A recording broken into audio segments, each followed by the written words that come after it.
saya pernah dengar itu, Dok. Jadi saya tahu kamu itu, saya tahu batinmu hancur, tapi kamu juga nggak berhak untuk menghakimi ibu. Aku juga kalau ibaratnya telepon sama ibu ya biasa gitu loh, Miss. Cuma ini loh anakku tuh kerja tuh pagi dari sampai malam, malamnya tuh pengen telepon gitu, tapi ibuku bilang aku ngantuk, Dok, aku mau tidur. Oh ya udah, kalau mau tidur nggak apa-apa, Bu, ya udah. Jam 10, jam 11, jam 12 tuh HP tuh online gitu loh, Miss. Sedangkan di telepon anaknya kok bilangnya ngantuk, pengen tidur, tapi kok HP tuh online gitu loh. Setiap saya telepon jam 11, jam 12 ditolak. Sempet sekali kayaknya tuh salah kirim apa gimana, aku juga nggak tahu. Cuma bilang dimatiin dulu ya yang ya, anakku telepon gitu, Mas. Sakit banget aku, Miss.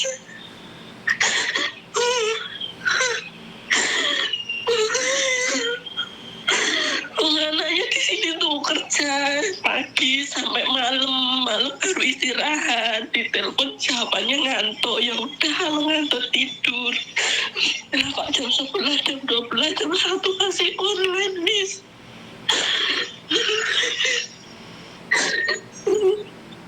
Jadi di telepon selingkuhannya ngangkat, tapi di telepon kamu mereka bilang ngantuk seperti itu. Iya, ngantuk lah, apalah bilangnya nggak enak badan lah gitu terus, Miss. Jadi saya tuh susah.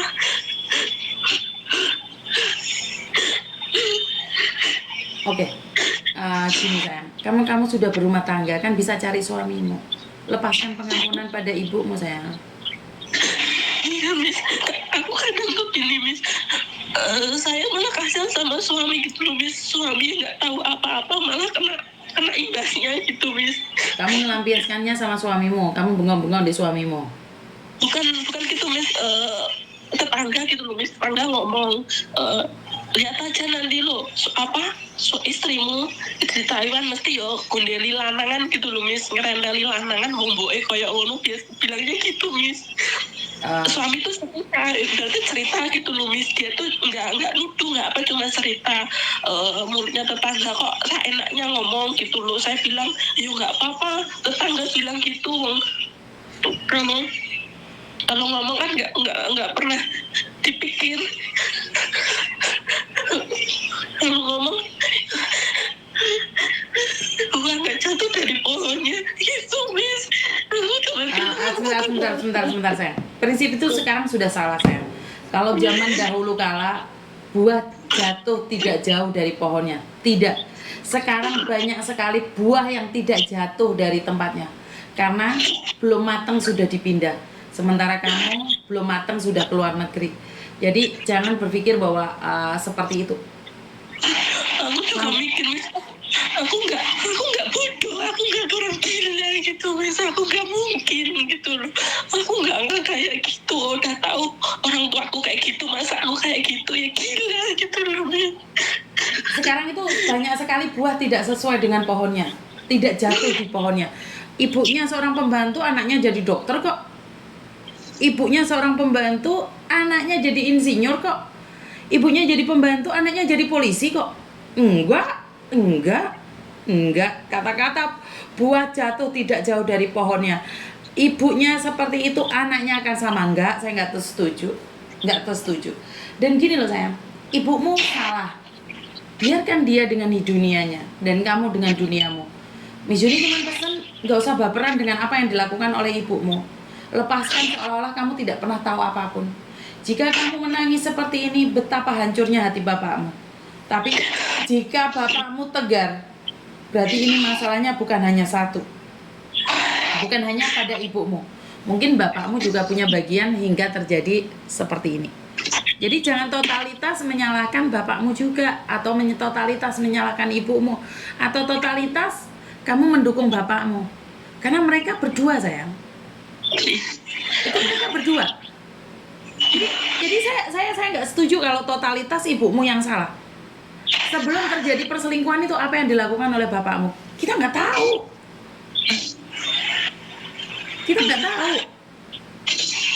Masa mudanya bapakmu dulu seperti apa dan bagaimana kita nggak tahu. Jadi kamu tidak berhak tahu tentang masa lalu mereka, masa depan mereka kamu juga tidak berhak untuk mengaturnya. Kamu punya keluarga sendiri. Bener nggak? Kamu hari ini harus tegar. Tahu nggak? Saat kita terluka kecewa, rezekimu dewe seret loh. Nggak tahu, ono dalan duitmu sing ate ilang. Bener nggak? Karena yang merusak mentalmu itu bukan orang tuamu, tapi tetanggamu. Karena apa? Karena kamu izinkan. Jika kamu tidak mengizinkan, kamu katakan, ya udah nggak apa-apa. Yang menjalankan ibu saya, yang penting saya tidak. Saya tidak bertanggung jawab atas ibu saya loh. Apa yang dilakukan ibu saya tidak bertanggung jawab. Saya hanya bertanggung jawab pada diri saya sendiri. Apa yang terjadi dengan anakmu juga kamu nggak bertanggung jawab, Pondok. Kamu nggak berhak bertanggung jawab atas apa yang dilakukan oleh anakmu. Kamu hanya bertanggung jawab atas dirimu sendiri. Ngerti nggak saya? Jangan baper. Kamu akan selamanya sakit saat kamu mengatur kehidupan ibumu. Ibumu hobi selingkuh, itu urusan dia, bukan urusanmu. Ngerti nggak saya? Saya selalu katakan, kamu tidak berhak mengatur siapapun, termasuk anakmu sendiri. Apalagi ibumu. Karena apa? Nandor ngunduh. Kamu nggak tahu masa muda bapakmu seperti apa. Mungkin bapakmu hari ini ngunduh loh. Benar nggak sih? Saya tidak menghakimi loh, saya tidak menghakimi. Kenapa ibumu sebrutal itu? Perempuan kalau sudah disakiti, mereka akan lebih jahat lagi loh. Sejahat-jahatnya laki-laki itu jahatan perempuan loh, Mbak.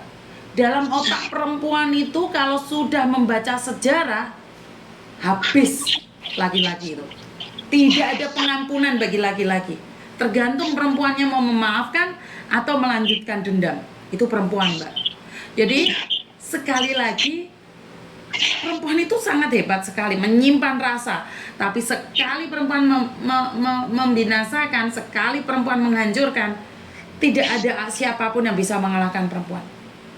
Karena kita tidak tahu luka apa yang diderita oleh ibumu sampai hari ini ibumu melakukan itu. Kamu tidak menyelaminya. Yang kamu tahu ibumu salah. Jadi kamu tidak berpikir secara jernih sebelum ini terjadi, apa yang terjadi? Enggak, kamu enggak menyelam itu. Yang kamu tahu ibumu salah. Ibumu salah. Karena saya pernah pertengkaran ayah dan ibu saya. Saya merasa ibu saya yang selalu salah, ngomel.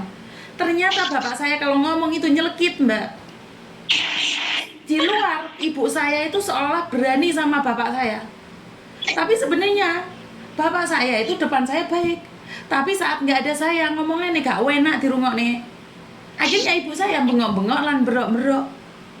Tapi di luar sana yang terkenal jahat ibu saya.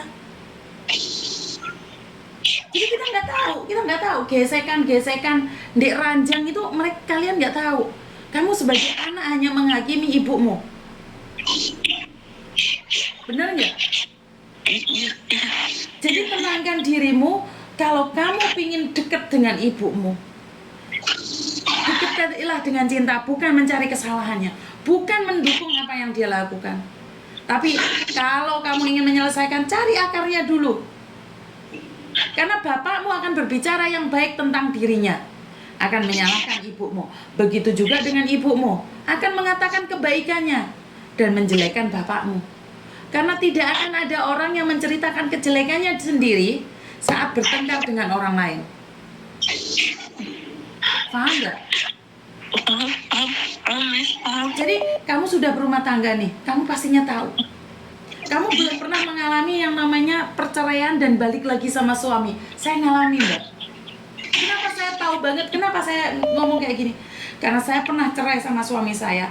Saat saya sebelum cerai, ibu saya menanyakan, apa alasanmu bercerai? Saya ceritakan A sampai Z kejelekan suami saya. Ibu saya sudah dendam sekali dengan suami saya. Di endingnya, setelah beberapa tahun, setelah 10 tahun, saya balikan lagi sama suami saya. Tanpa saya ngasih tahu ibu saya. Tahu nggak ibu saya bilang apa sama saya? Nah, makanya jadi orang mulutnya itu ya. Kalau kamu mau menceritakan kejelekan suamimu, ceritakan juga kejelekanmu.